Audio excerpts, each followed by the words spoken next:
What's up, everyone? Vinny Musso from Musso Athletics here for day 16 of our 30 days of force, past the halfway point at this point in time. And today we're going to be talking about PAP, or Post-Activation Potentiation. It's a sounds like a long, complex term, so that's why a lot of people will just abbreviate it as PAP. Some of you out there may know, what post-activation potentiation is. For those of you that don't, the definition of post-activation potentiation is it's a phenomenon where the force that a muscle can exert is increased due to a previous contraction. The excitation of the nervous system causes an increase in contractile force based on a heavy load stimulus. So again, that might still sound kind of confusing. So I like to kind of use an example. Think of, if you've ever gone to a baseball game or watched a baseball game, you'll see a lot of times guys in the on-deck circle, if the guy's getting ready to come up to hit, they'll put a weight on their bat, or they'll swing two bats, or, I've seen some people swing like long, I think Frank Thomas just swung like a big long metal rod when he was on the on-deck circle. So basically what they're doing is they're warming up with a heavier weight, a weight that's much heavier than the actual weight of their bat than they're going to use when they hit. So they put that weight on, still, swing relatively full speed to warm up, and then when they take that weight off and step into the box, their bat not only feels lighter, but because they just kind of primed their muscles to swing with a heavier load, those muscles are more primed and are going to fire faster and more explosively with that decreased weight now.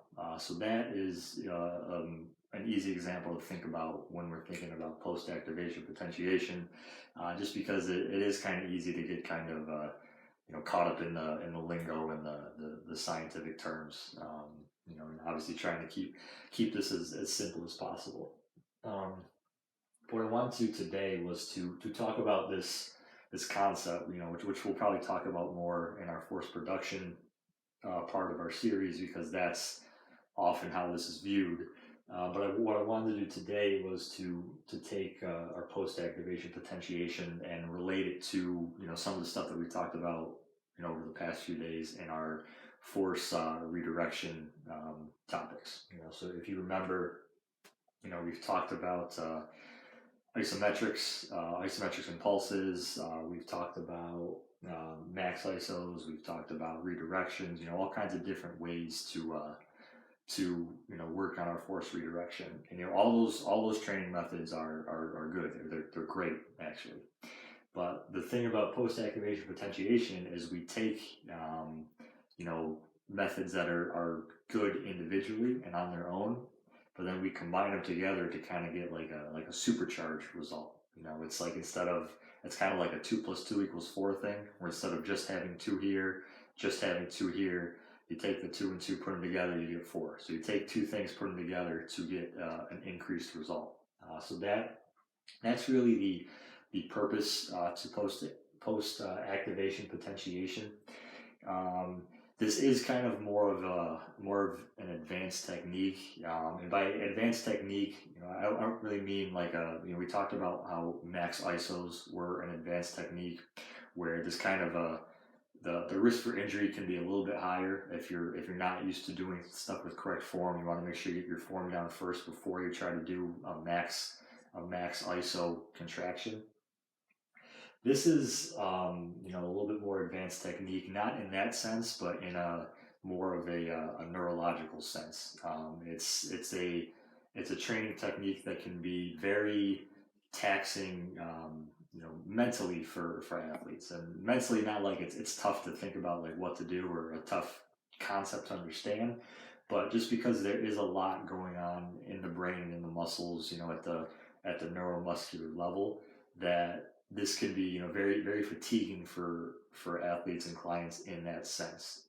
So, post-activation potentiation is definitely a great training method, great training technique that you would definitely want to add to a program, but it would be something that you would build up to. So, if we're looking at our, our programming, which we kind of talked about a few videos ago. This isn't something like as soon as you start your force redirection phase. This is not something you would want to jump, right into. It's something that you would want to build up to. So, don't jump right into post-activation potentiation exercise techniques. Start with, what we've talked about so far, your isometric holds, your isometric pulses, your redirections, to start. Once you get good with those, then we can progress to our maximum isometrics. And then after we've, done that for a little bit, then we can jump into our post-activation potentiation. So this might not be something you do. Like if you're just starting, a cycle of training yourself or someone else, we've talked about programming where we may do, 3, 4, 5, or 6 weeks of each emphasis. So let's say 3 weeks of force absorption, deload week, 3 weeks of force redirection, deload week, and then 3 weeks of force production.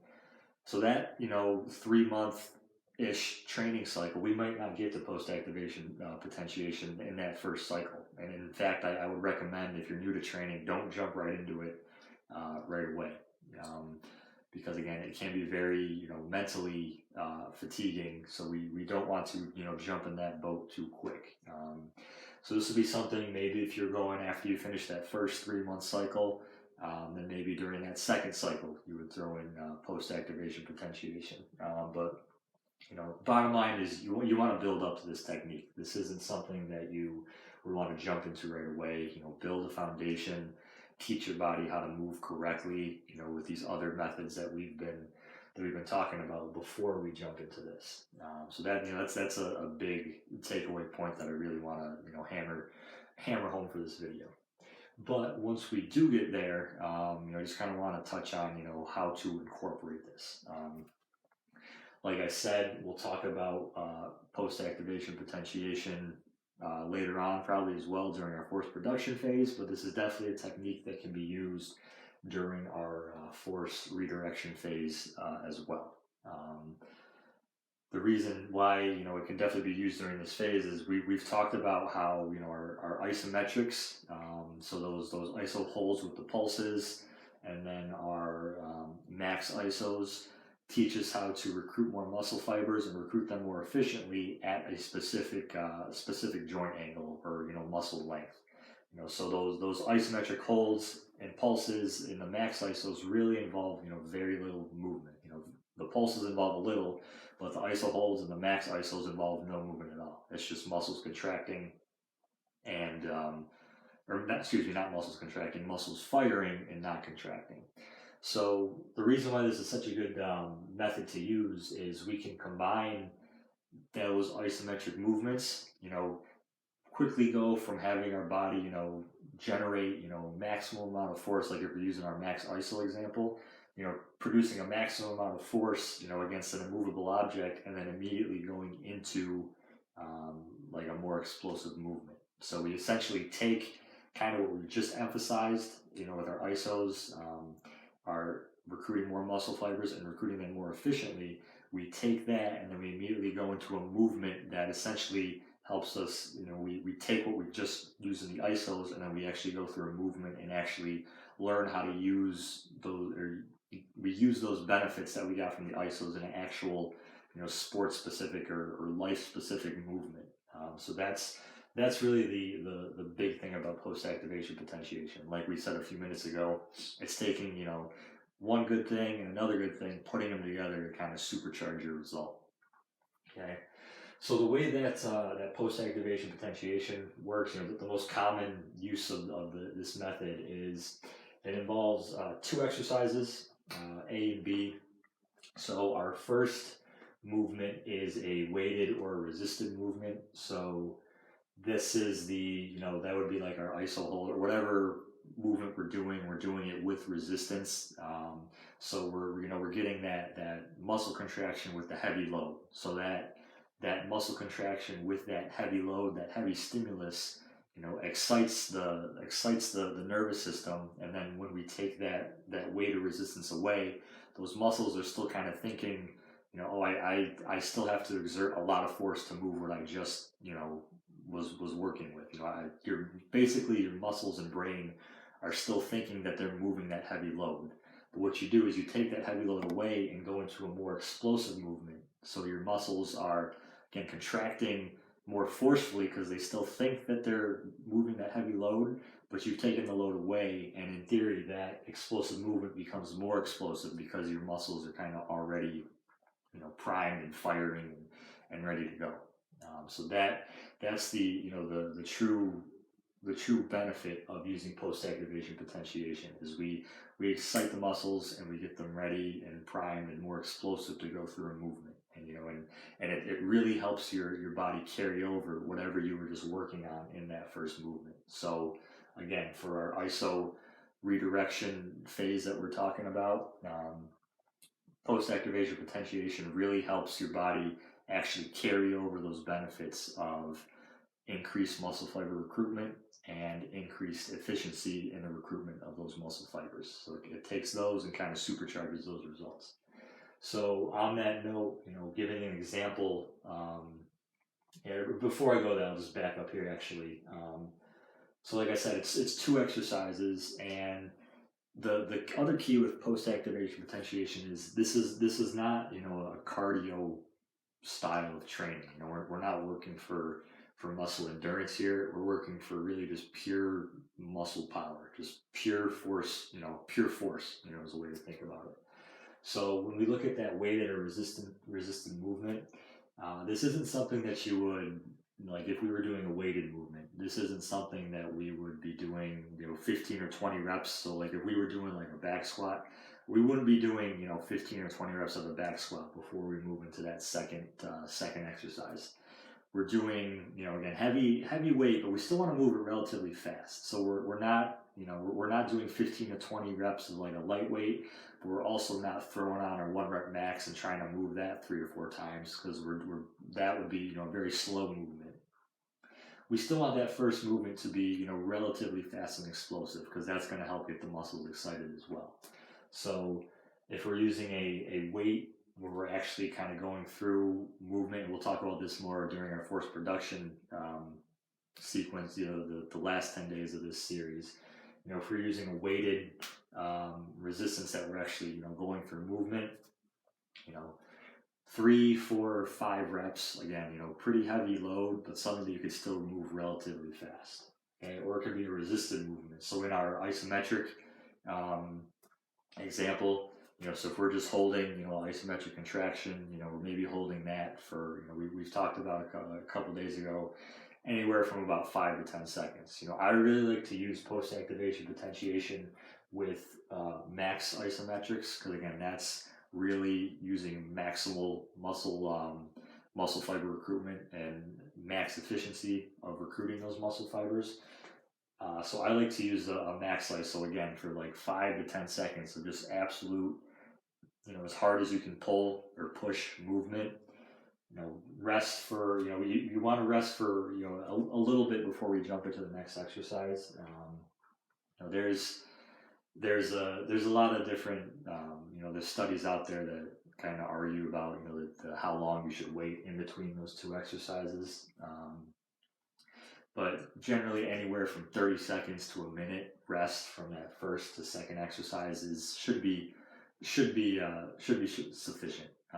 We want to give ourselves a little bit of recovery from that first exercise, but we don't want to give us 2 or 3 minutes recovery before we go into that second exercise. Because if we wait too long after that first exercise, that state of increased muscle force production, or that increased excitability of the nervous system will drop back down to a baseline level. So if we wait too long to go from A to B, then we've lost the benefit of what we got out of that first movement. So the proper way to do post-activation potentiation is to do your first movement. Again, if you're doing a weighted movement, 3, 4, or 5 reps of that movement. If we're doing an ISO, 5 to 10 second hold.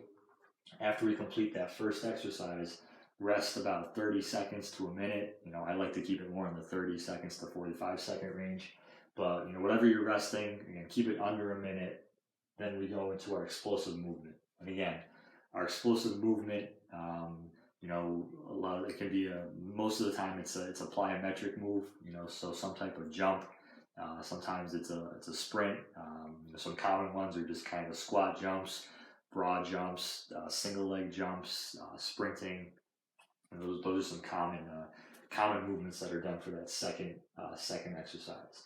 But similar to number one, again, it's not a cardio move. Okay, so this is not something if we're doing. Let's say we're doing we're just a squat jump, just down and up for max power. This isn't something where we want to 15 or 20 times we're just going down and up, down and up, down and up. This again, similar to that first exercise, is 3, 4, or 5 reps of that explosive movement. So just if we're doing that squat jump, it's just down and up, max jump, land, rest a couple seconds, down, up, land, rest a couple seconds. So it's not continuous. We want those movements to kind of be broken up, so we're getting absolute max power and absolute max intent during that exercise. Okay, so again, if we're doing the squat jump, it's not continuous up and down. It's max effort on a rep, land, recover a couple seconds, max effort on the next one, and recover a couple seconds. And then after we complete that second exercise, then that's when we want to rest. That is okay to rest about 2 to 3 minutes before we go into our next set of our post-activation potentiation. So let's say we're going to do 3 rounds of our A and our B exercise. So we do our A, rest 30 seconds to 60 seconds, do our B, and then rest about 2 to 3 minutes before we go back for our second round of our post-activation potentiation. Because like we said, this is a advanced technique for your nervous system, very, very fatiguing for your nervous system. So you want to make sure that you give yourself adequate time to rest and relax before we go back into our next set, to ensure that each set is done with max effort and max intent and max power. Okay, so again, want to rest about 30 seconds to 60 seconds between A and B. After we complete B, rest about 2 to 3 minutes before we go into our next set. And this is something, if we're doing this, we're not going to do like 3 rounds of a post-activation potentiation and then try to do 4 or 5 more sequences. This is something that maybe you want to do 2 or 3 sequences of post-activation potentiation. Again, very, very time efficient because there's a lot going on in the brain, a lot going on in the body. So you can get a lot done with a relatively short amount of work. That's another benefit of post-activation potentiation, is you can get a very quick and efficient workout. We don't have to be in the gym for hours at a time. You can get a lot done in 45 minutes with a post-activation potentiation workout for sure. Okay. And to finish this video, I just wanted to give kind of an example for the phase that we're talking about now, our second 10-day sequence of our force redirection, where we've talked a lot about our isometrics. So using our template up here of our 2 exercises. So our A movement, if you remember, that's our weighted or our resisted movement. So again, if you're just getting into post-activation potentiation, I would recommend probably starting with an isometric plus a pulse. So maybe, again, like a 10-second hold. Let's say we're doing a goblet squat. Let's use a goblet squat as our squatting movement as our example for our isometric example. So for our isometric and our pulse, we can do a goblet squat, take the dumbbell, hold it at our chin, hold, again, about that quarter squat, because we want to simulate game and athletic movements. We're never really going to jump from down full deep squat position. We usually jump from that quarter squat position.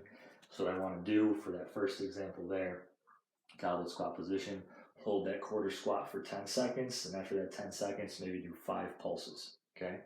So my 10-second hold, my 5 pulses, I put the weight down and rest about 30 to 45 seconds. And then we can combine it with our redirection movement. So, we've talked about redirection movements, and we've given some examples in a previous video. So let's combine that with our depth jump. So if you remember our depth jump, standing on a step or a bench, we step off, and then as soon as we hit the ground, we get back up. Okay, so you can see the carryover from one exercise to the next. For that first move, our goblet squat, isometric hold followed by our pulses, we're really working in that quarter squat position. Okay, so we're working on recruiting more muscle fibers in that position and recruiting them more efficiently. So what that does is we do that movement, then we go into our redirection or our depth jump, where we're jumping out of the same position that we were just holding and pulsing out of. So we're taking that increased muscle fiber recruitment and efficiency, and we're bringing that into a very explosive movement. Okay, so that's again one of the big benefits of our post-activation potentiation. So that first example, goblet squat, isometric hold in the quarter squat position, followed by 5 pulses, rest 30 to 45 seconds, and then we would do probably 3, 4, or 5 depth jumps. Again, stand on the bench, step off, try to, as soon as you hit the ground in that quarter squat position, jump up as high as you can, land, take a few seconds, get back up, do it again until we get our 3, 4, or 5 reps. Okay. Another way we can do it, again, if you're a more advanced athlete, or you've been training for a while, or you're working with someone that you've been training for a while, and they're ready to do that max isometric with our post-activation potentiation, that's our other option for that first exercise. So let's use our similar our squatting movement that we talked about for this our first example right here. For our max isometric squat, we load up on the bar on the squat rack a weight that we know we can't even lift off of the rack. So a lot of weight on there. Get to that quarter squat position with the bar on your back, and then you're pushing, driving up as hard as you can, trying to lift that weight off the rack even though you can't. Push that bar as hard as you can for 5 to 10 seconds, come out from under the bar, rest 30 to 45 seconds, and then we can do our depth jumps again, because again, we're working that same quarter squat position. So we've just maximally pushed from that position. So we've again worked on recruiting more muscle fibers and recruiting them more efficiently. Now we're taking that into the more explosive movement, where now we're actually elevating our bodies off the ground in that depth jump. Okay, so again, just a couple of different examples on how we can use our post-activation potentiation during our redirection part of our training. Again, this is kind of like I mentioned in the beginning, a complex method. So we'll probably talk about this more in the future during our next 10-day cycle, because a lot of times in forced production phases of programs, this is a very, very popular technique to use. Okay, but again, we'll take it small chunks here and there to hopefully make it more digestible. So that'll do it for today's video. And if you haven't yet, I suggest taking a look at the first 15 days. We talked about a lot, and watching the first 15 days should help this make a little bit more sense too. If you're jumping right in on day 16, it might be kind of tough to follow everything. So I recommend going back to the start, and catching up. Also, be sure to like the video, subscribe to the channel, share the video, and if you haven't had a chance yet, go ahead and check out Amuso Athletics on Instagram for more training content. See you guys tomorrow.